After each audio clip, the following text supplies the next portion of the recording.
ನಮ್ ಗುಡ್ಡಿ ನಾವೇ ತೋಡ್ಕೊಂಡು ಏನಿಲ್ಲ.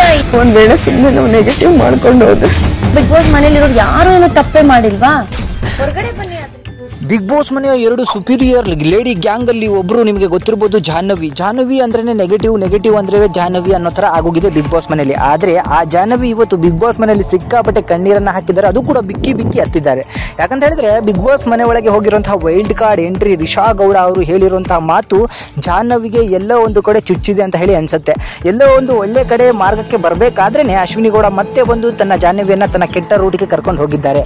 ಸೊ ರಿಷಾ ಗೌಡ ಅವರು ಹೇಳ್ತಾರೆ, ನೀನು ದೊಡ್ಡ ಕನಸನ್ನ ಹೊತ್ಕೊಂಡು ಬಿಗ್ ಬಾಸ್ ಮನೆಗೆ ಬಂದಿದ್ಯಾ, ಆದ್ರೆ ನೀನು ಮಾಡ್ತಿರುವಂತ ಕಚಡ ಕೆಲಸಕ್ಕೆ ಜನಗಳು ಹೊರಗಡೆ ಉಗಿತಾ ಇದ್ದಾರೆ. ನಿನ್ನ ಮಗಕ್ಕೆ ಅಷ್ಟು ವಿಲನ್ ಆಗಿ ಕಾಣಿಸ್ತಿದ್ಯಾ, ಅಷ್ಟು ಕೆಟ್ಟದಾಗಿ ಕಾಣಿಸ್ತಿದ್ಯಾ, ನೀನು ಯಾವುದೋ ಒಂದು ಪಕ್ಷಿಯ ಬಾಲವಾಗಿ ಕಾಣಿಸ್ತಿದ್ಯಾ, ಒಂದು ಪುಕ್ಕವಾಗಿ ಕಾಣಿಸ್ತಿದ್ಯಾ, ನೀನು ಯಾವತ್ತು ಉದುರೋಗ್ತೀಯೋ ನಿನಗೆ ಗೊತ್ತಿಲ್ಲ ಅಂತ ಹೇಳಿದಾಗ ಅದನ್ನ ಯೋಚನೆ ಮಾಡಿಕೊಂಡು ಜಾಹ್ನವಿ ಹೌದಾ ನಾನು ಎಲ್ಲೋ ಕೆಟ್ಟ ಕಾಣ್ತಿದ್ದೀನ ಅಂತ ಹೇಳಿ ಕಣ್ಣೀರನ್ನ ಹಾಕ್ತಾರೆ, ಬಿಕ್ಕಿ ಅಳ್ತಾರೆ. ಅಷ್ಟೊಳಗೆ ಆ ಮನೆ ಒಳಗೆ ಎಂಟ್ರಿ ಕೊಟ್ಟಂತಹ ಅಶ್ವಿನಿ ಅವರು ಬರ್ತಾರೆ. ಹೇ ಜಾಹ್ನವಿ, ನೀನ್ ಯಾಕೆ ಅಳ್ತಾ ಇದೆಯಾ? ಯಾರ್ಯಾರ್ದೋ ಮಾತು ಕೇಳ್ಕೊಂಡು ನೀನು ಅಳಬಾರ್ದು. ಈ ಬಿಗ್ ಬಾಸ್ ಮನೆಯಲ್ಲಿ ಯಾರು ತಪ್ಪೇ ಮಾಡಿಲ್ವಾ? ಎಲ್ಲರೂ ಏನು ಸಾಚಗಳ? ನೀನು ಒಬ್ಳೆ ತಪ್ಪು ಮಾಡ್ತಿರೋದಲ್ಲ, ಇಲ್ಲಿರೋರೆಲ್ಲರೂ ಕೂಡ ತಪ್ಪು ಮಾಡಿದ್ದಾರೆ ಅಂತ ಹೇಳಿ ಮತ್ತೆ ಅವಳನ್ನ ನೆಗೆಟಿವ್ ವೇಗೆ ಕರ್ಕೊಂಡು ಬರುವಂತ ಕೆಲಸವನ್ನ ಮಾಡ್ತಾರೆ. ಒಳ್ಳೆತನ ಅನ್ನೋದೇ ಇಲ್ವಾ ಅಶ್ವಿನಿಯಲ್ಲಿ ಅಂತ ಹೇಳಿ ನನಗನ್ಸುತ್ತೆ. ಯಾರೋ ಹೊರಗಡೆಯಿಂದ ಬಂದಾಗ ಹೇಳ್ತಿದ್ದಾರೆ ಅಂತ ಹೇಳಿದ್ರೆ ಅದರಲ್ಲಿ ಒಂದು ಅರ್ಥ ಇರ್ತದೆ, ಅಥವಾ ಸುಳ್ಳು ಹೇಳಿದ್ರೆ ಅವರಿಗೆ ವೀಕೆಂಡ್ ಅಲ್ಲಿ ಒಂದು ಕ್ಲಾಸ್ ಅನ್ನ ತಗೊಳ್ತಾರೆ. ಆದ್ರೆ ಇಲ್ಲಿ ಆಗ್ತಿರೋದೇನಂತ ಹೇಳಿದ್ರೆ ಅವ್ರು ಹೇಳ್ತಿರೋದು ನಿಜ ಇದೆ, ಜನಗಳು ಅವ್ರನ್ನ ಸಿಕ್ಕಾಪಟ್ಟೆ ನೆಗೆಟಿವ್ ಆಗಿ ನೋಡ್ತಿದ್ದಾರೆ, ಅದನ್ನ ನೀವು ಚೇಂಜ್ ಮಾಡ್ಕೊಳ್ರಿ ಅಂತ ಹೇಳಿದ್ರು ಮತ್ತೆ ಅಶ್ವಿನಿ ಬಂದ ಕೂಡಲೇ ಕಣ್ಣೆಲ್ಲ ಒರೆಸ್ಕೊಂಡು ನೆಗೆಟಿವ್ ವೇಗೆ ಹೋಗ್ಬಿಟ್ಟು ದೊಡ್ಡದಾಗಿ ಅವ್ರು ಇವರ ಬಗ್ಗೆ ನೆಗೆಟಿವ್ ಆಗಿ ಮಾತಾಡ್ಲಿಕ್ಕೆ ಶುರು ಮಾಡ್ತಾರೆ.